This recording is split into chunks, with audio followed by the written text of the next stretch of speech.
பெங்களூர் தம்பதி உருவாக்கிய சமோசா ராஜ்யம். வாங்க நெக்ஸ்ட்டுக்குள்ளே போகலாம். ஒரு சிறந்த பணியில் இருக்கும்போதே அந்த படையை ராஜினாமா பண்ணிவிட்டு ஆரம்பித்த ஒரு கம்பெனியை பற்றி தான் பார்க்க போகிறோம். பெங்களூர் மட்டுமின்றி பல மாநிலங்களிலும் இந்த சமோசா சாம்ராஜ்யத்தை உருவாக்கியிருக்காங்க இந்த பெங்களூரை சேர்ந்த சிங் தம்பதியினர். வழக்கமாக டீ கடைக்கு சென்றால் நம்ம என்ன சொல்லுவோம்? டீ மட்டுமா குடிச்சிட்டு வரோம், வடை பஜ்ஜி குறிப்பாக சமோசா சாப்பிடாமல் திரும்புறதில்லை. காலை மதியம் மாலை என 3 வேளைகளும் டீ கடைகளில் டீக்கு அடுத்தபடியாக சமோசாவுக்கு தான் கிராக்கி. ராஜினாமா எப்படி செஞ்சாங்க அப்படின்னு பார்த்தீங்கன்னா, தங்களின் கனவை நிறைவேற்ற சமோசாவை ஒரு சாதனமாக பெங்களூர் தம்பதியினர் அமைத்து கொண்டாங்க.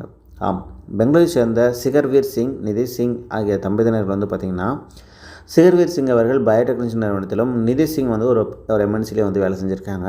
ஒரு நாள் லஞ்ச் பிரேக்கில் அலுவலகத்தை விட்டு வெளியே வந்த சிகர்வீர் சிங் ஹோட்டல் உணவு சாப்பிட்டு கொண்டிருந்தார். அப்போது எஸ்பிஐ வங்கியில் அருகில் டீ கடையில் சமோசாவை குவிச்சு வச்சுருக்கிறத பார்த்துருக்கிறார். டீ கொடுத்து கொண்டிருந்தவர்கள் பெரும்பாலான